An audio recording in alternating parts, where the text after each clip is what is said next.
Oh, man. Tyler, say something. Oh, Jesus. Say something. I'm giving up on you. Okay. How was that? We should have. That should have been our song when Georgia lost.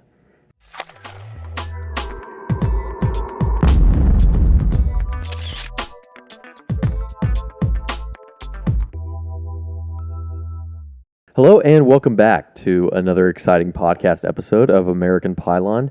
Your host here, Will Mehall, joined by my counterparts, James Thomas Fanning IV, Tyler Combs, and David Grayson, our producer behind the mic and I should say the tech, making all of this happen. We got a lot to talk about today here on our 20th episode, so exciting anniversary for us.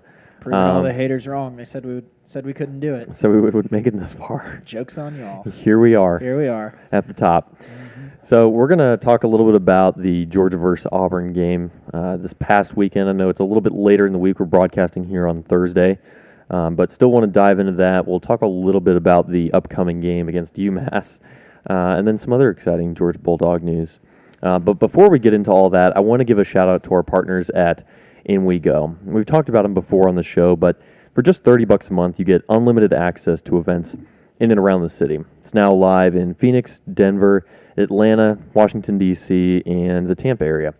So if you're like us and you enjoy going out to sporting events, different breweries, be sure to check out In We Go. And now, for a limited time, you can plug in the promo code Pylon into the promo box to get $10 off your first month. So check them out. Very limited time. Yep, yeah. Very limited time. Check them out at In We Go. All right, guys. And so the three of us that are on camera are going to the Hawks game on Monday. Yeah, supporting the local teams. Hawks versus Clippers. With the American Pylon crew. Yeah, we'll be wherever In We Go gives us tickets. we don't know until we get there. That's right. Which is fun. I actually went to the Hawks versus Knicks game.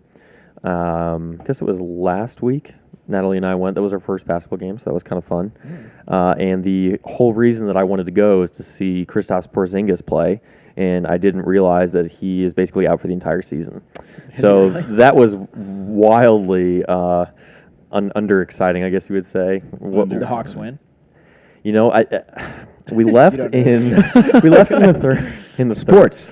So I don't know, but I will say that was the first time having been back into the arena since it's become State Farm. Shout out to Ed Freeman. We'll talk about him later. Yeah. Ed Freeman State Farm Arena, I think is the official term. Yeah. And it's nice, I got to say. I don't know what it is, but I feel like they made it the seating better. I don't know if they took out seats, but I feel they did. Okay, so you feel much closer. I think they added more premium seating, right? Less overall seating. I know they put seats closer to the court. What is it called? A court. Thank you. not a field. Thank you. Called big basketball guy here. Pitch. I basketball hard. Yeah. They put more seats closer to the court and made it more roomy. Social. It was nice. Activity. Friendly. Yeah, it was really nice, and I think they're following a similar model of that of Mercedes-Benz in the sense that they're trying to bring down the pricing of beer and food. Yeah, so I mean, I wouldn't say it's as close, but it's certainly better than it had been in the past. And they've opened up kind of those walkways and redone all of that. So it was nice. I'm excited to go see the Clippers. The Clippers. That'll be fun, yeah. It'll be a good time. Does anyone know, does Blake Griffin still play for the Clippers? Or does he play for Philadelphia? I cannot confirm or deny that. Huge basketball guys here. Yeah. Brent Johnson's like, oh my God. Come basketball season, we're going to talk about a lot of Georgia recruiting. Although I will say the Celtics are going to be in town on Black Friday. Okay, Black Friday. Thanksgiving. Yep, which I really wanted to go to. I'll be out of town, but that is also on In We Go, which would have been, if you have In We Go and you're in Atlanta, I was thinking about going to definitely that. go to that. Because they're probably going to win the East now that LeBron is in California. Yeah. Per the one tweet I read. They've got a healthy Gordon Hayward, so. Something's playing in the background. Yeah.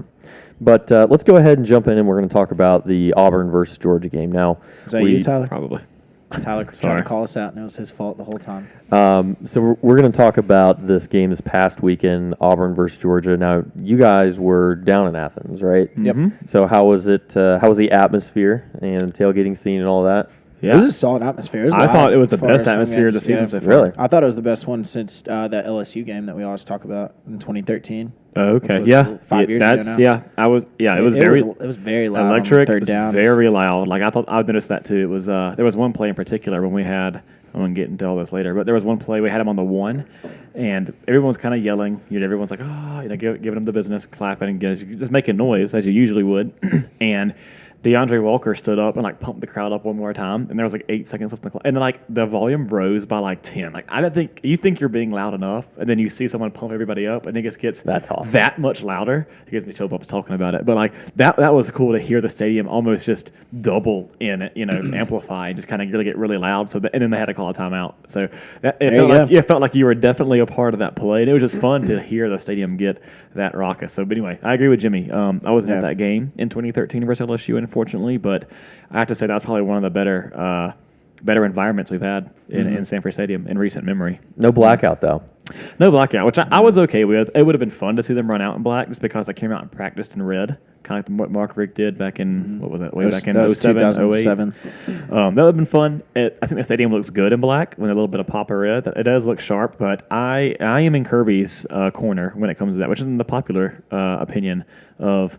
It's kind of gimmicky. Does it look good? Yes. Recruits seem to like them. They always taking pictures in them. But I kind of like Kirby's. Who cares? If that's what you need to do for a game, I don't care. Especially I like with the business with approach. the way this season's going right now, we're kind of hitting our stride, and we have lost a game, so we don't have a game to give up. And I don't feel like we needed to get cute with anything. And obviously we didn't. We just ran all over them. Yeah. I mean, I could see.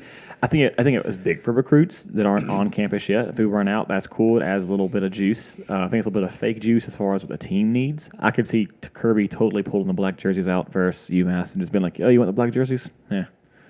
When nobody's talking about Have them, yeah. But I would think the recruits that were there had a pretty good time that day. Yeah, a lot of them said that. I think it was George Pickens. He's a kind of a heavy Auburn lean. I think his commitment. Is he not committed to Auburn? I thought he was. One or the other way. He's a wide receiver. Yeah, he was in attendance, and he said that was one of the best atmospheres he's been in. He was really excited about that. So I bet Kirby purposely brought some guys that were between us and Auburn. Just because it always feels good to just I think we had over 100 recruits. I heard that. Yeah. Like 7 or 8 5-stars, too. Big weekend. But, yeah, overall, I mean, tailgating was great. Obviously, getting a night game in Athens, one of the very few this season, unfortunately. Big time. That was fun. So we actually got to hop around. The crew I was with, and was part of that was with Jimmy. We got to hop around to a few tailgates. I know we hung out with State Farm, or Ed Freeman State Farm. We hung out with Jimmy, Cole, a fellow listener. That we've talked about before, yeah. He put on a good tailgate in his backyard. His parents retired to Athens. Nice house, nice backyard for a game day. Some of the guys in Asheville we met when we went. Yeah. Tyler some of the guys. And I went there to visit Dr. Brent Johnson for the South Carolina game. Yep, they befriended Brent up there. Got to see some of those. Shout out Spencer and Hugh. Yep, thanks for listening. Good to see y'all.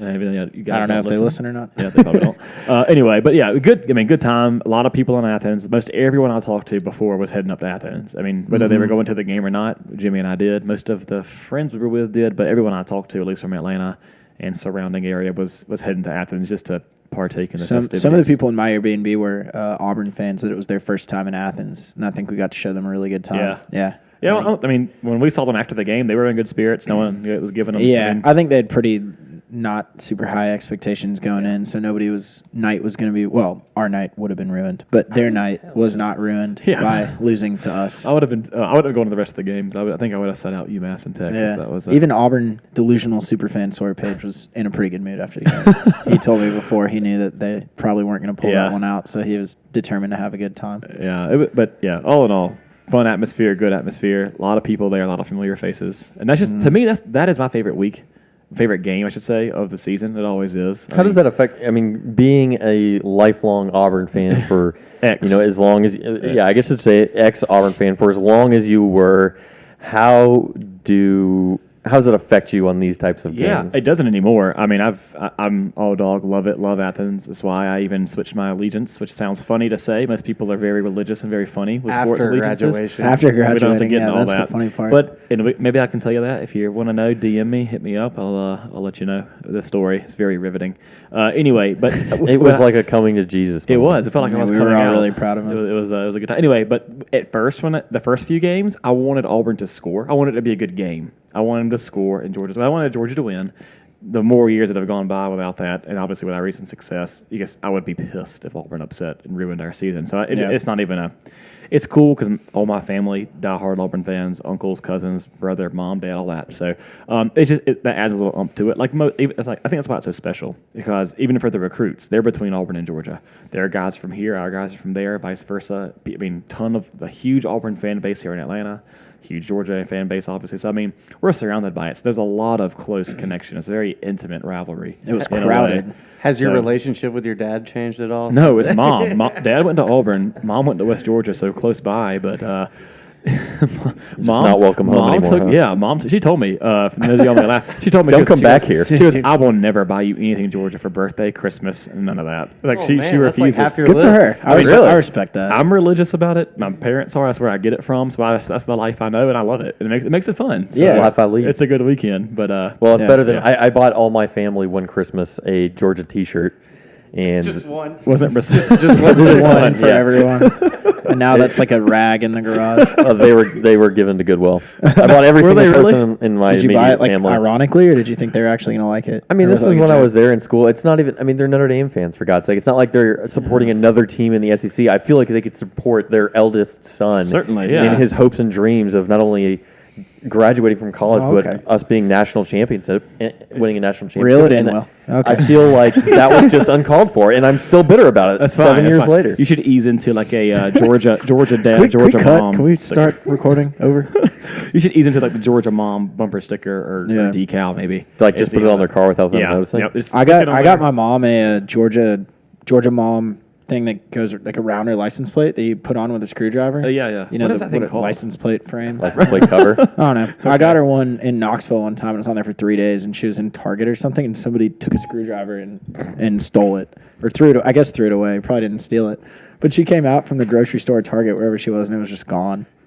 I'm sure she was super upset. Someone stole it altogether? Someone took an actual screwdriver and unscrewed it off of her car, and it's gone forever. Tennessee. Just in the minds of every volunteer fan out there. Yeah, hey, so much real estate in their minds. On them. They're just volunteers. Back in the classic. Back in the 90s, my parents had a white Camry, and it was at the Georgia-Tennessee game in Athens. Someone stole the hubcaps off of it. So that might have not had anything to do with football. It didn't. Their hubcaps stolen in Athens, Georgia. It didn't, but it looked like a Mad Max car, just this white car with all black wheels. I'm gonna blame that on Tennessee fans. Yeah, that was their fault. Must have been them. All right, well, let's jump in and talk a little bit about this game. I mean, it's a good game. It was fun to watch. Big win for the Dogs. Obviously, I would like to see more points on the scoreboard for Georgia, but I mean, there were some big wins to take away.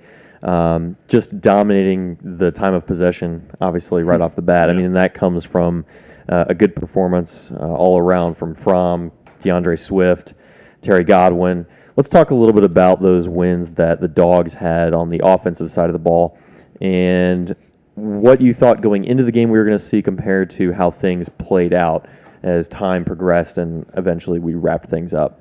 Yeah, I thought we would have started faster, honestly. I felt like we got to a slow start. The game as a whole never felt like it got out of hand, or like not out of hand. It never felt like we weren't in control. Even though they were up. They were up, 7-3 and then 10-6. I mean, they were stopping us. They were kind of, putting a stop to our offense. But I think on the whole, we saw what we are, who we are with the heavy rushing attack, right? I think we called that. I think, too, you picked MVPs of Swift and Holyfield on the last episode, which is kind of an easy, low-hanging fruit pick, but it just makes sense. I mean, we see these guys. It is. I mean, we see those guys get Didn't you pick Isaac Nauta? No, I picked. That was I picked Nauta. Well. That didn't turn out so well. Jonathan Ledbetter, who tied three-way tie with tackles for a loss. So okay, there you go. That's a pretty good pick then. I thought you were just being bitter that David and I were right. But I guess seeing that kind of dominant running game, and not only in this game, but just seeing it in our past three games versus three best defenses. Obviously, you got to put LSU up there. But since that LSU game with Florida, Kentucky, and Auburn, you're seeing our rushing attack really come into form. We're striking. We're getting hot at the right time. We're coming into form. So I think the offensive line's gelling, and then Swift is healthy. Swift's healthy, it would appear. I don't care. I know Kirby was asked about that. He got kind of heated about, is this explosive offense now coming because Swift he's healthy now? He's like, no, he's been this good this whole time. That's just y'all's narrative. But something's obviously changed, right? And it's not for lack of injuries on the offensive line. So, anyway, I just think to answer your question, I think that's exactly what I expected to see. Maybe not to that degree of 516 yards of total offense, but I think we'd expected to see that kind of dominating ground performance, which is what we usually. Well, I guess since Kirby has been here, that has been our formula for success. Run first, yeah. It definitely played out the way that we kind of talked about it last episode, where Holyfield was kind of the guy pounding on him early on, and then Swift came in with that. I mean, the home run His at the end signature to seal move. the game. That is kind of becoming his thing. That's is it the third game in a row that he's like a 70-plus yard Yeah, he touchdown broke run off to at ice 77 the game. yards. Yeah, it was like 77. I think versus Kentucky was like I think it was like 85. 83, and then it was like in the mid 30s against Florida, Yeah. but it was a similar like nail in the coffin long run where there was just nothing the defense could do, and it just kind of broke their spirit. Yeah, and I think So Swift that's is fun to watch. Swift's becoming that number one guy. I mean, we're seeing, and there's highlight videos talking about it, and they're talking about that one particular move he has, that little dead leg cut, and then he cuts upfield. That is, versus Kentucky, that one touchdown he had where he juked that one guy out of his shoes and juked three more for the same move. Like, that was nasty. It's thing. exciting Auburn. that he's kind of coming into his own right now, because historically that type of running back that can hit the edge and get upfield is who rushes better against Bama. Yeah, that's Like true. the Make Nick a guy Chubb miss. tight, like 3 yards in a cloud of dust. Bama kind of swallows those guys up because their interior defensive line tends to be so good. So I personally would rather have Swift be hitting his stride than Holyfield right now. Nothing against Holyfield, but for Here we go again. for their style of running, Swift is just better suited. I mean, and Sony Michel had a better game than Nick Chubb in the national championship against Alabama, and we really went away from feeding him for whatever reason. But hopefully we learned our lesson from that, and hopefully Swift gets 20, 22 carries. Yeah, in the I think we're seeing Bama that. game. Yeah, I mean, just to offer some context to that, Swift had 17 carries for 186 yards. Obviously, a big portion of that. Career high. Yeah, big portion of that coming from the 77-yard run that he broke off. Yeah. But contributed to that massive run performance by the Dogs for over 300 yards. I mean, they were averaging well over 6.5 yards per carry. On the flip side, you saw a shutdown on Auburn's side, particularly when it came to their pass. I mean, they were only averaging, I think it was just over 4.5 yards per catch. Okay. And I mean, that was kind of like what we were hoping to eliminate. It's, so a really interesting tale of two sides of the ball there. So Yeah, I mean, I guess to finish up on us on offense, and then also along with our running attack, controlling the clock, you saw that with just under 40 minutes of time of possession. And then Fromm, I mean, he was in that sweet spot of 20, 25 passes. I think he was 20 attempts. Yeah. Yep, Um, 13 of 20. Had one ugly interception, obviously, but when we don't ask Fromm to do too much, because the offense is working that well, the whole playbook is open. I thought it was a weird play call that I thought it was weird that Jason Stanley was the target there. That's who it was, right? It was Tyler Simmons. Over the middle with the interception. Yeah. I can't believe recall who it Jason was. Stanley. It was somebody that probably should not be in a position to be making a tough contested catch. Well, the Brian Harrion, I believe it was, or Holyfield, one of the two was wide open in the flats. If he catches Really? the ball, I mean, this is the only thing that bothers me with Fromm still. And the kid, again, 13 of 20. That's 7 mistakes out of 20 attempts, not to mention all the checkdowns and check-ins and all of that. I mean, so that's not a bad game by any means, but excuse me. It's just I can't. It aggravates me when we do stuff like that and there's someone wide open yet again that he's just missing and not scanning. And I'm not a quarterback, so I can't attest to when that clock is going off. How often are you looking into the flats when you have a guy right in your face over the center? So I can't attest to what's going through your mind in that regard, but it does frustrate me of the things we do mess up on. It's not like everyone was covered. There was an easy option. We just haven't gone to that. With Fromm, even if that wasn't a perfect throw, it had decent game, not a stellar game, but again, seems like we keep saying Fields didn't do anything to prove that. Yeah, so I think that's he took the that biggest bad thing. sack. He looked like Tua in the national championship. Second and 26 sack. Exactly. So Yeah. maybe there's hope for him yet. He got it out of the way 3 weeks early. But that's a good point, Jimmy, that you make, because I think we saw Fields come in. I still think we're trying to force him into the game earlier for just one play, run, cloud of dust, pull him out. That feels a little forced to me. But we saw him get into the red zone later in the game when we took Fromm out. We had him roll out, throw a pass. The crowd erupted when he threw the ball. That was fun to kind of be a part of.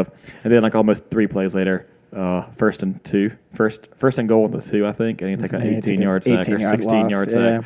So we almost set up Rodrigo, right? That was that same series. Yeah, exactly. Yeah. So Wait, is that where he had an attempt? Goal. Yeah, the fake. I forgot. Goal. Yeah. He tried to throw it to Nada. Tanada, he just overthrew him. He was open. I think I like that play call. But I guess back to Fields, I think not that that's indicative of his entire performance, I should say, because again, the coaches see hundreds of snaps, thousands of snaps in a week, whereas we get to see 12, 20, am I right? Mm-hmm. So in that regard, I guess when the lights are on versus when the snaps matter, I think we kind of saw why Fields isn't necessarily taking the reins, not just competing, but certainly not taking over for Fromm.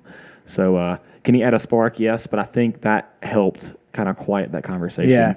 I would like to see him almost exclusively in our goal line offense, though, at this point. It's becoming weird. I think it might just be in the players' heads a little bit. Yeah. Like, I hope we get into a goal-to-go situation against UMass where we can just bully our way in there, and I could see scoring the actual touchdown, just getting rid of that bad juju or vibes or whatever you want to call it. Yeah. Yeah, I agree with that. I mean, that's when it's in our because we're mind. just so. I mean, Auburn does have a good defensive line, but with the offensive line that we have on the field and the running backs we have, there's no reason we shouldn't be able to punch it in. 3 games in a row now that we've gotten into not even just the red zone, like I think Kirby calls it the deep red zone or something like that. It's like inside the 5. Yeah, inside the 5 or 10. I forget what he would. But anyway, I mean, it started over to Florida. We saw it versus Kentucky as well, and then we're seeing it here again versus Auburn. Tough defensive. And then we were down on the 1 yard line at one point, and we false started in this game too. Backed it up, So that might be the offensive lineman getting in their head a little bit, being so That's antsy to hit somebody that they don't know the snap count or something like that. So that's a dangerous thing that can snowball because you can't beat Bama by scoring field goals. You got to score touchdowns. And that's what is discouraging for the offensive side. That's the one negative, I think, big negative you can take away is we seem to be in our own way. And in my opinion on that is you can say it's execution. You can say it's play calling. I guess I'm going to err on the side or choose the side of execution because Chaney mixed it up. He brought Fields in. He had Fromm in. We had some shotguns, some rollouts. We had a whole bunch of different looks there, I guess, or play calls. It's up to the guys, it's up to the Joes in the field to make that happen. You can call all the different plays you want on the goal line. I understand that the field has shrunk. You're certainly limited to what's in your playbook, and that. But then again, at the end of the day, those guys up front have to get that push and and move it 3 feet. So it's frustrating for sure, and I think that is one alarming thing we have to fix. And I think we need to see. I wonder. I'm just thinking of this. I don't think we would purposely leave points on the field just to set up a play later on. But I wonder if the coaches are being so stubborn about not attacking the edges or anything. Like we're just trying to run it straight up the gut, just to build that tendency. So maybe if we get in, because remember Miko Hardman from the Wildcat Wild Dog or Bama, ran it in the national championship. So I think we're saying run it right up the gut. We're not going to do anything fancy. We're not going to show any film. And if we score, we score. If not, we'll kick the field goal. But we're building a tendency and maybe go against that in the SEC championship. That'd be kind of fun to see. Yeah, just to see Bama totally crash the line and Fromm just even like a little Tim Tebow jump pass or something like that. Their discipline. That's funny. You bring up a good point though. Or what's coming to mind with you saying that? Think back to that championship game. As heartbreaking as that is, look at the playmakers who came out who were freshmen or maybe weren't necessarily contenders throughout the year. Like look at someone like was it Riley Ridley showed up in that game in a big way. Miko Hardman scored 2 of our touchdowns in that game. True freshman. Tua comes in. We know what that looked like. I mean, even Tua's last touchdown was Tua true freshman. So like there were these players that weren't necessarily had their fingerprints on those teams throughout the season, but showed up in a big way. So that's also. That sounds kind of negative what we're talking about, but I think that is a nice reminder, or not that it just happens. You have to earn that; it has to be there. But I think that's a nice thing to kind of think about to not be discouraged and facing Bama. And we are easing these freshmen, and I think Channing Tindall, Jordan Davis.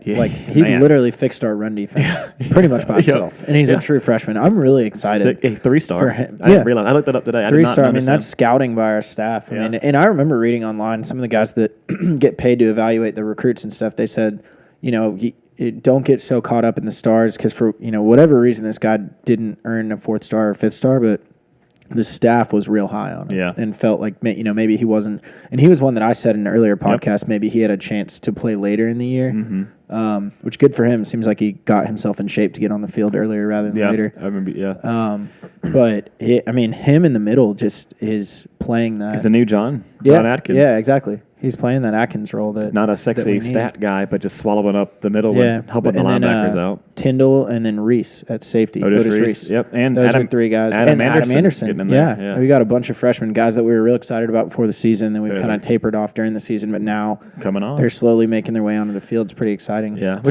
that's a good way, I guess, to kind of maybe lean it into the defense and to Auburn's offense. I mean, first off, if you look at the total plays, I think Auburn had 57, Georgia had 69. Nice. So that's cool. Anyway, but yeah, I think limiting Auburn, I think it was 274 total yards, 275. Yeah, total they were yards. under 300. I saw that. Jared Stidham threw for 163 defense, yards. man. We were after him. We didn't get any sacks, unfortunately. We were after him all night. I mean, getting QB pressure is something that's exciting. And Will has referenced that a few times as kind of a key to the game, and we're finally starting to see that that pressure for a QB turn on. But I can't say enough about the defense, really. I mean, I thought maybe a little bit undisciplined at times. I think we had three. It may have been on the offense, but we had 3 illegal substitutions, which was aggravating. Yep. I know Tyson Campbell had the unfortunate pass interference, which got him benched. Did get him Eric benched. Stokes in. Props to Eric Stokes for coming in. Stokes and really has been shutting a it player down. every time. Yeah. Because he had a really good game against Missouri, too. Yes. Yep. Yeah. Yes, I remember that. Yeah. Yeah, I couldn't remember if that was Missouri or South Carolina. Yeah, it was Missouri. And so I think he's taken first-team reps at practice this week, to my knowledge. So I read that. Campbell's probably going to start off this. And Campbell's got the tools, and he'll get there. But maybe we're just, maybe we kind of threw him into the fire and figured he would be at a certain level by this point in the season. He's not quite there, so we're kind of shutting him down for this year and expect him to be ready to truly take over for DeAndre Baker next year. Gosh, I forgot we're losing DeAndre for sure. Yeah. I mean, That's hard to swallow. Yeah. I mean, Campbell's got all the physical, measurable tools, and he's in the he right does. spot. He just turning his head around at the last second and making the play. He hasn't quite. His ball awareness. I didn't play cornerback in high school, so I don't know if that's a confidence thing or if that's a muscle memory thing or what that is. But I would imagine it's something that can be coached. But can it be coached in 3 weeks? Because we're getting into crunch time. That's when it comes on. Yeah. I mean, that's why QB pressure helps a secondary mask any kind of inefficiencies like that, right? And I don't think that they're going to shut Tyson Campbell down for the season. I know he'll get playing time. You're not saying he won't see the field. I don't mean that. Yeah. But I mean, in terms of him being a starter, they maybe. I think it's healthy, right? Having that kind of competition is huge, especially having someone like Stokes come in and really just not really show up on the stat sheet after that. I mean, I guess he had some pass breakups and stuff, but you didn't really see him. Having anyone burn him or throw anything on him. Have another one, Jimmy. Yep. But anyway, defense just played, great. Lights out. Holding that kind of, Auburn's not really explosive, but, just, what was it, passing 172 yards, rushing 102? That's to hold, they're below average rushing offense as far as Auburn's typical is. But anytime you hold a Gus Malzahn offense to 100 yards rushing, you did something right. Yeah. Yeah, I would say it was fun to watch. Yeah, a lot of those late, which you can excuse some of our rushes too. Like if you take away Swift's big run, but a lot of those were like Stidham, that those late third down shotgun run slide, get the first down was kind of what carried them over that 100-yard clip. But Stidham was their second leading rusher with 36 yards. Yeah, so you take some of those QB hurries away late in the game, which the game's over. You're trying to ice it. You're giving them that kind of stuff. You're giving them those yards. That's something I can live with. So. There you go, Auburn. You didn't even rush for 100 yards versus. So. Did we save? It would have been fun to score that touchdown. Yeah. Oh man. Yeah. Let's go back to that. Actually, I like the play call. I liked Kirby's explanation for it. Well, his explanation was total BS. Yeah. Well, it was just a big old middle finger. I'll tell you, that's exactly what I was going to say. That was the biggest FU Gus Malzahn, just to go for it like that. Because after last year, when Gus Malzahn had that famous thing when they beat us so bad, and the first thing he said to the on-field reporter, we beat the dog crap out of him. Yeah. Yeah. And then, I think, I didn't really remember this. I listened to another podcast that were referencing. They said that they remember them. They were up by a hell of a lot more than 17, what we were. And I think they were taking shots at the end zone. They were just throwing into the end zone late. And so that was Kirby just saying. Yeah, I think I remembered that when they said that because I listened to that same podcast, but I feel like we were just wallowing at that point. We were so upset that we weren't really paying attention to the game That's anymore. fair, too. But I do remember that. But but from a football standpoint, it was at least like, it was definitely Kirby just as a middle finger to Gus Malzahn, but he also can at least justify it with the logic of we were up 17. If we had kicked the field goal, then we're up 20. There's not really that big of a difference between 17 and 20. Yeah. It's still a 3-score game because Auburn's going to be going for touchdowns. There's just like 2 minutes and 15 seconds left. But it was one of those things where he justified on the back. He made the decision emotionally, and then he justified it with logic on the back end. No, I don't even think that. Story of my life. I think he knew.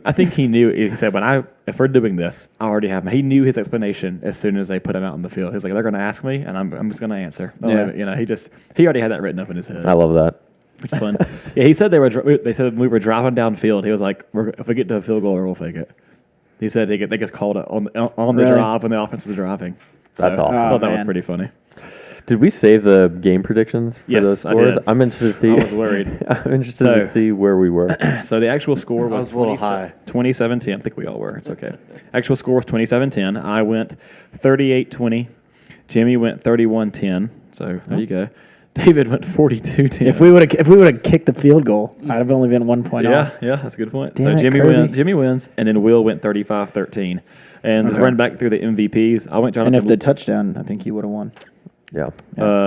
Yeah, David would have been close too, though, the touchdown. He Yeah. would have been 11 points away. So I went with Jonathan Ledbetter, who was not the MVP, but definitely he tied for total. Do we technically name it offensive and defensive MVP, I or think we just do a game ball? The SEC does. Okay. I think the game ball kind of is almost like I think it is an MVP style thing. I think it's also a kind of a feel good, like, you got a scholarship after this game. Here's the game, Yeah. Here's the game ball. Anyway, so I went Jonathan Ledbetter, wasn't the MVP. Jimmy, low hanging fruit and winner again with DeAndre Swift. That's correct. David went with Holyfield and others, and then Will went with Nada, who I Could have had he caught that touchdown, and honestly, it would have been a joint held MVP with him and Rodrigo. Yeah, Yeah, pretty no strong doubt. stat line outside that, though. 1 reception, 3 yards.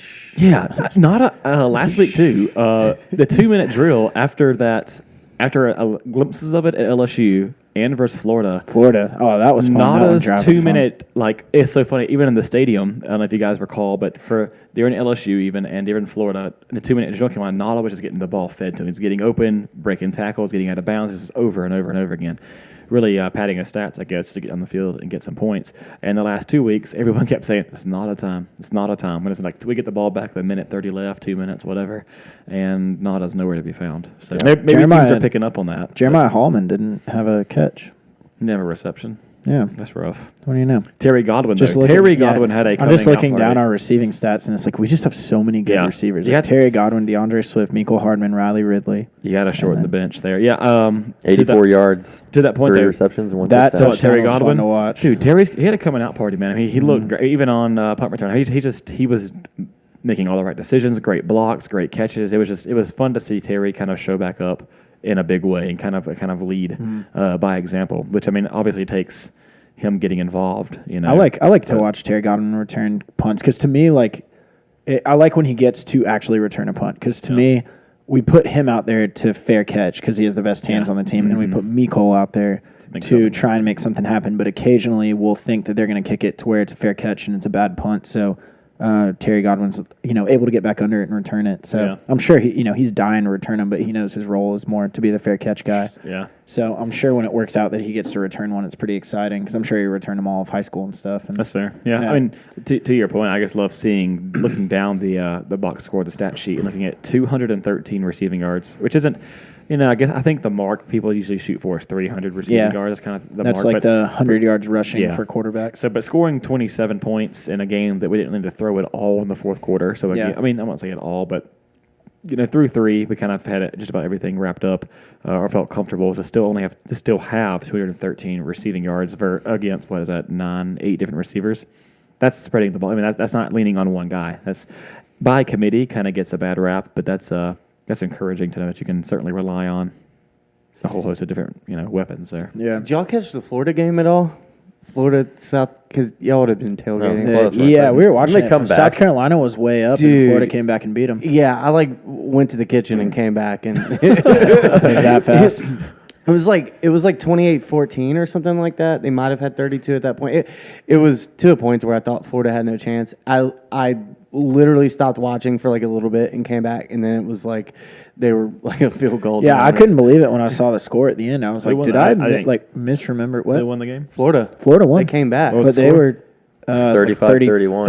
35-31, and I think at one point South Carolina was ahead 31-14. Wow. Yeah, it was and Florida wild. scored 21 unanswered. How about that? Yeah, it was on. I mean, it when didn't got really close. affect anything, but I Look just at them fighting for third place in the East. God bless. Third or fourth. God bless those programs. Well, it was really funny. Proud of those guys. It was funny because the long Don't There's say snapper, it no enough. quitting those teams. the long snapper was on the sideline, and he was just joking around and trying to pump up the crowd, and the announcers are like, "Oh man, the coaches aren't going to like all this tomfoolery." Basically, as they were losing, and then right after that, boom, touchdown, There you touchdown, go. touchdown. That'll do it. What it Game takes. ball to the long snapper, Awesome. just Well, like we all predicted. Yep. Yeah, a good week. Good showing from the Dogs. Didn't quite come up to our score predictions, but Not close. again, a lot to take away from the performance that we saw this past weekend against the Tigers. And War Eagles, Plainsmen. War Eagle, Plainsman, Tiger people. I just remember the video of that stupid eagle flying into the window. I was there. That is the funniest thing. I was there with Adam, right above us. We were at I think it was Auburn, Mississippi State, and they were doing a chant. Whoa! Oh shit! Like, the eagle sees his reflection, slams into the box. Whoa! What an idiot. So then everyone's like, "Oh!" And it kind of is disoriented. I can't even tell that side. So it starts flying around, flies out of the stadium. People are like, "Whoa!" It's like, "What?" They Did it kept just doing fizzle Kept out doing eventually, or did it come back? Came back in. Whoa! And it finally touched down. But it was the longest. It was a hysterical. Was that the Mississippi State game? Mississippi 3-2? No. That was like Wasn't that good? 2007 or something. Oh, That was okay. way back when. But God, that was one of the funniest things I've ever attended in my life. That was Well, that was fun. the video. Couldn't happen to a worse team. The video doesn't show him flying out and then I don't think so. I taking a don't moment of reflection and I just remember coming. everyone being like, "Oh, he's back." like it was just this. Is he coming back? Is he not? And then what do you do? What do you do if you lose a war eagle, a bald eagle? I don't know. You can't just go get another one. Yeah, can't run to What like do you- PetSmart and What come do you back. do if you lose a war eagle? Yeah, I don't know. Guys, we got a parakeet. Like that's all we can get. That's why they have so many mascots. They can just pick and There choose you one go. that That's falls it. apart. That's it. There you go. Thanks for letting us laugh at you, Auburn. Oh man. All right. Well, we're going to give a shout out to our friend Ed Freeman here at State Farm. If you're like us and you're accident prone, then you're also like us and you seek out the best coverage. And that's why we all rely on Ed Freeman State Farm. So I've said it before on the show, and I'll say it again. Ed Freeman is by far the best agent within the state, if not in all of NCAA fandom. So if you've got a boat, a house, a car, or a life, be sure to check out Ed Freeman State Farm for all your insurance coverage needs. So I know I had on the docket to talk a little bit about UMass. There's really not much to say other than the fact that I think it's like a 65 or what's the spread on this game? I saw 60 or 65, 44 44. points, 65 over under. I think it's 44 and a hook, and then I thought I saw 66 on overall over under. Regardless, Okay. it's going to be a beatdown. So that means they Pick expect us to win. your score. It's going to be a good tune-up Yeah. game. 60 something. Dog to 20. 69, UMass 3. Probably a chance to see some Nice. seniors get some playing time that maybe otherwise wouldn't have. I don't know what we can really But say about Tech's this Tech's a game. home game too. So I think it's not even so senior I won't day. say seniors. I think we can be real quick with UMass. I think biggest thing, no injuries, right? Hopefully get up big to get some younger freshmen to get some snaps into their belt, get them warmed up, get them loose. And then obviously I want to see the goal line be fixed. Even though it might be a lesser opponent, I think just like Jimmy said earlier, getting that monkey off your back, dominating, being physical, just having that, I don't care who is first, just getting that mindset, just being Yeah. able to see it happen, it can be huge for a team. So, I'd like to see That's for me. Devod Wilson yeah. tore his ACL in that the would be preseason, huge. Yeah, that would be big. during the summer, right? Yep. When did he tear his ACL? It was Spring practice. Spring practice, and this week was fully cleared for contact, which is insane. Just Huge. To Tyler's point a few podcasts ago, that I still tend to think of an ACL injury as a hard 12 months, and it's hard to come back from. And so it's obviously he's been rehabbing really hard, but it's been like 8.5 months, and he's a full go. Yeah. And so I don't believe he played against Auburn. So if I had any plan to work him in, I would try and work him in against UMass to kind of get some confidence on that knee. I would sit him against Tech because Tech has all those dirty cut blocks. Very and I don't true. think I would put a brand new knee on the field against Tech. Good point. Then he can play, theoretically, SEC championship, playoff, national championship, Will 4 play. games, red shirt. Jimmy with a Ooh. hot take. Damn. Nice, Jimmy. Oh, playing chess over Okay, here. you give me chills. Me and Nice. Kirby. But yeah. So That's nice. if he plays this week, sits out Tech, he could play through the rest of the season and still maintain a red shirt. Dude, that'd be huge. Yeah, I mean, wouldn't that be cool? we're Because good he at- was on track to start at Star. Yeah, he was. Yeah, during over Mark spring Webb practice. and William Poole. Where you been? I don't know where Poole went. Webb, I Yeah. feel like he gets on the field and makes plays. He and was then they take all him out. over the I don't Auburn understand why he can't get on the field more. Well, he played a ton in the Auburn game. yeah, He got a lot. yeah. I So have to maybe look at the he's story, but easing his way in there. I think McGee is the guy that's kind of getting recruited Yeah. over at this point. I think he doesn't make mistakes, and he's scrappy. yeah, if you will. That's where I was going with that. But I'm trying to find. I think some guys are just starting to out talent him, and as guys are catching more onto the scheme, and between the ears, everybody's catching up to each other. So now it just Yeah. becomes about who's Is that okay, David? Is that okay, producer Dave? Yeah, Has it been enough weeks since we said between the years? Mark Webb was second in total tackles, Okay, and there you he had go. 4 solo bombs. So 6 total tackles, 4 solo. Nice. Shout Really out Mark. came He's on. fun fact, DeAndre Swift's first cousin. So, DeAndre Swift. So he's from Yeah. Philadelphia Mhm. also? How Yep, about they're that? both I from did not Philadelphia. know that. Yep. I don't know exactly how they're related. Their dads are not brothers, or else they would have the same last name. But Hopefully, it's not in the Game of Thrones sense of related, because that gets real twisted. Dicey. Speaking of Game of Thrones, I know we got a short on time. We can get all this in, but the producer Dave just started a Game of Thrones, right? Kind of. You're getting the girlfriend Now, started. now keep in mind that I'm she's already seen rewatching. No spoilers With here. the I know. girlfriend. yeah, This is spoilers. her first If you time. have not watched through season 3, then skip ahead 1 minute. Yeah, don't But listen to David this. got to unspoiled experience the red wedding last night. Is that Oh my true? God. Well, so I always. You didn't know it was coming at all? Well, it so- happened 8 years ago. Yeah, well, I knew that was a thing. The red wedding was a thing, and it was going to be a big. I always assumed that was the name of the episode. So I was like, That episode's well, called The Reigns of Castamere. Yeah, so I had no idea, and then all of a sudden, everyone starts dying, and I was like, "Holy crap!"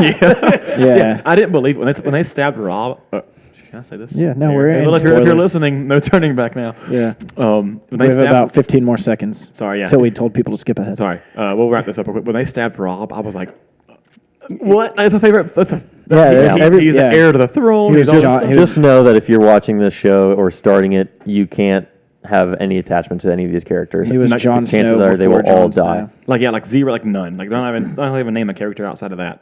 Just don't Just like, assume that don't person's like gonna any of die. them. You know who I felt bad for, kind of, which is not probably your immediate reaction. Don't say Roos. No, I was like, well, that guy just married into that family.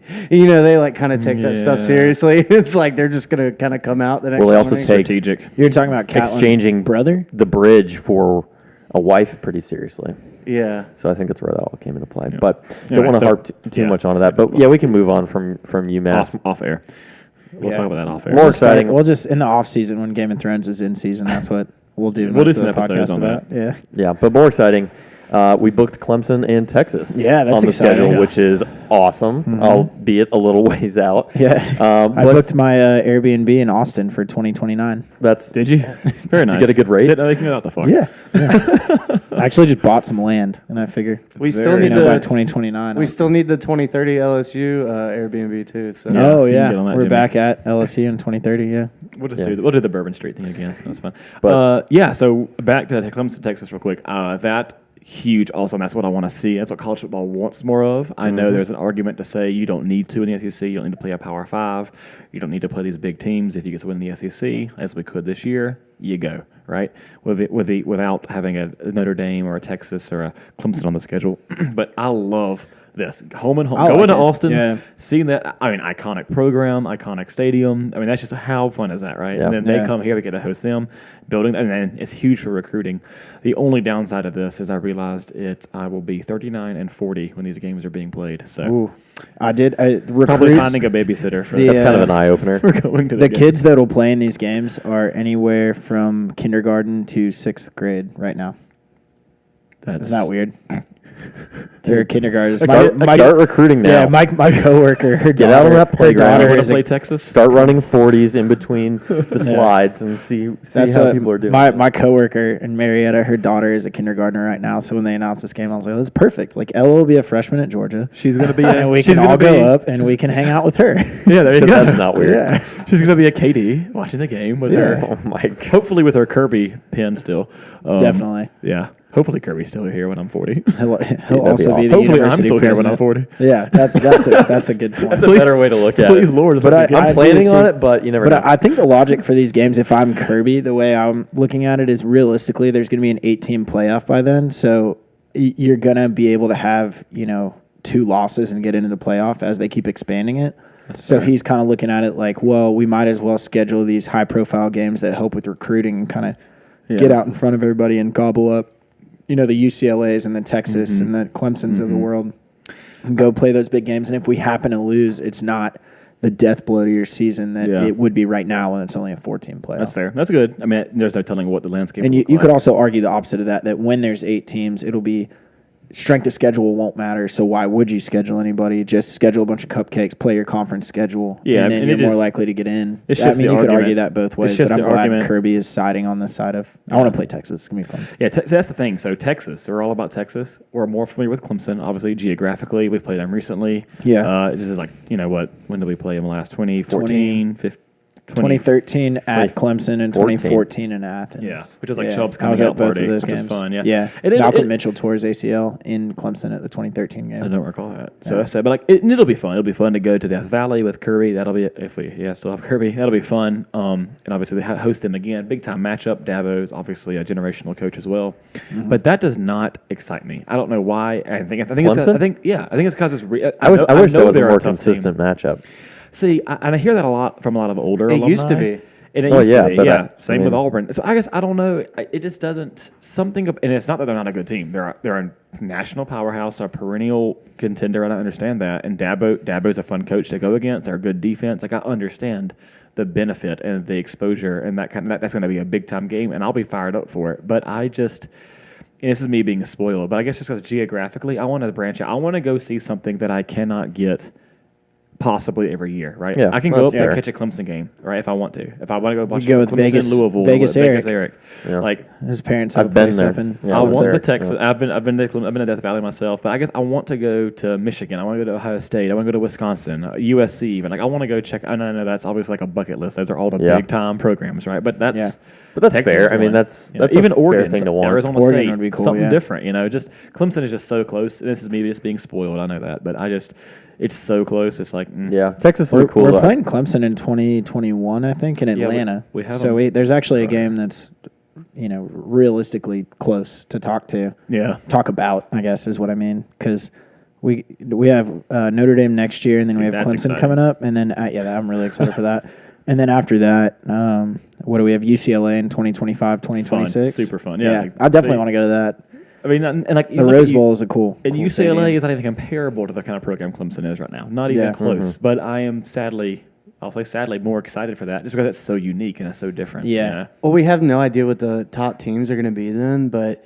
If we did, us plus other schools shook it up more, it'd be nice to kind of there would be a lot more one-loss teams than these teams that continue to go undefeated, like a Notre Dame or something that hasn't really played someone else that's in the top 15 or so that's going to give them, kind of some. Will Notre Dame schedules their schedule well in advance, just like everybody else, and they bring on perennial powerhouse schools. I mean, Michigan State. They did play Michigan this year, yeah. That's their biggest. Notre Dame doesn't have a ton of wiggle room in their schedule, just because they have that like quasi ACC schedule that's weird, and then they have Stanford every year. Army or Navy? Navy, I thought. Navy, and then they play USC and Stanford every year, which again are not traditionally cupcake teams. I mean, the Pac-12 is having a down year, 2 years. So I mean, decade. Yeah, I wouldn't look at Notre Dame's schedule and say that. And this is kind of, I don't want to get too far off track, but I wouldn't look at them and say like that they are under delivering on the teams that they're booking because of where they stand outside of a conference. And to Jimmy's point, if I was a Notre Dame fan, I mean, going back to last year, 3 years in a row, you've got Georgia, Michigan, Georgia. That's pretty solid. Yeah, that's tough. That is Brian Kelly, who these schedules are made years in advance, right? And he's like. I mean, they picked up Florida State. Somehow Nick Saban is like the king of, I guess he is analyst. They're really good at scheduling games 4 years out, where when they schedule them, the team is good, and by the time they play them, they've just fallen off a cliff and they're terrible. Louisville, obliterated Michigan, obliterated Michigan. I mean, they get these teams, they're right. Yeah. But they're not quite there yet, or they just know that the attrition on their roster is they're going to be crap, which is a conspiracy theory. It feels like, but you're right. Maybe there's something to that. I mean, Florida State last year, they knocked out their quarterback, but it was just a disaster after that. And I remember in 2013 when I was in Clemson, watching Georgia play Clemson, they played Virginia Tech, who like 2 years ago before that had been good, but that year they played them was trash. So I don't know how he does that. He schedules these games that are a big deal when they're scheduled, and by the time they take place, the team is just a mess. Yeah, but I mean, I don't think that's any fault of anybody involved. I mean, you schedule these teams, like you said, so far out in advance, so I don't know that you can take anything away from a program like Notre Dame or anybody else, even if they're in a conference playing a consistent schedule. It's it's not my fault that the number one people on but the I other think, side of the you division. can purposely do that when you see a traditionally average program has like a generational player. Like they basically scheduled Louisville when they had Lamar Jackson, knowing that Lamar Jackson would be gone by the time they played. That's fair, but So, I'm like, saying from like Georgia playing teams. I'm talking about Alabama, I guess. Okay, well, I'm just saying in general, like Trash. within the SEC, if for whatever reason the SEC just, I don't see this happening, but started to have a fall off. It's like, well, these are still major program schools, like, and these schedules are made years in advance. So you can't look at us and be like, "Well, you guys didn't play." It's crazy how far in advance these are getting made. Because I remember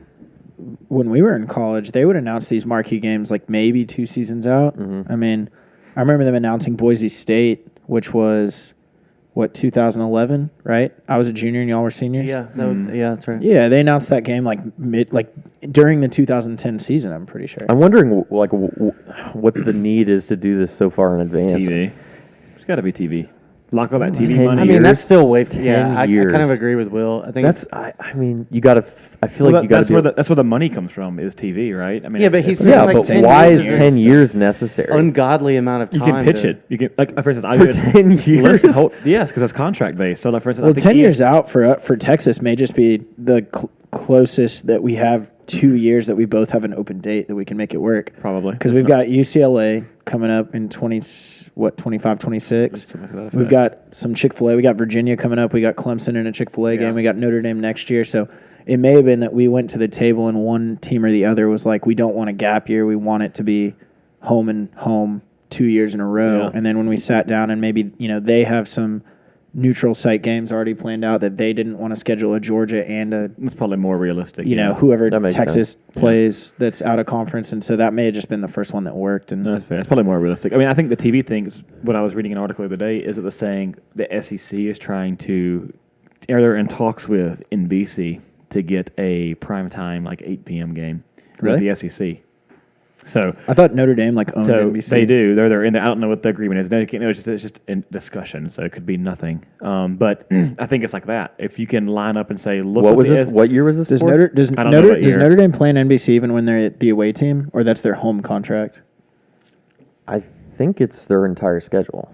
Is it? I would think so too. But I guess I know that SEC is working with NBC for something for a primetime game. Okay.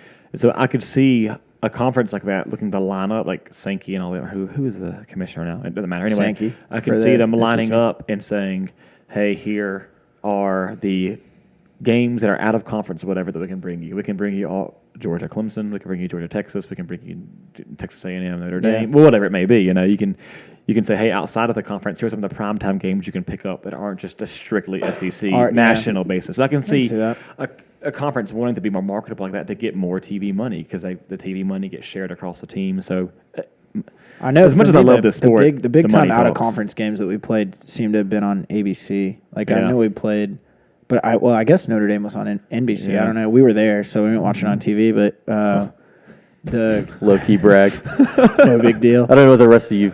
Yeah, I don't know what As you losers peasants watch are this watching on. on your television. like a bunch of pilgrims. Yeah, but I know the Clemson game in Athens in 2014 when Nick Chubb ran out of his shoe and stuff. Yeah, I'm pretty sure that was on ABC at 5:00. That 5 o'clock game was the 5:00 was best clutch. That's time. like the only 5:00 game I've ever been Yeah, to. It's a same. goofy. We time had 4 slot. o'clock It was, versus UMass, but that goofy time it was a lit, perfect tailgate scene. perfect tailgate, and then right Yeah. after dinner, you can sneak a nap in, and then downtown. Downtown. It was perfect. It was a great. So Kirby, go. I know you like the night games, 5 o'clock, especially 5 o'clock, late fall. Yep. It's already dark. It's already Exactly. rowdy. We know you're a listener. We're Kirby. gassed up. Yeah. That's where you go with that. Awesome. Well, I think that's going to about wrap it up for our conversations here this evening. We want to say thank you to everybody for joining us here.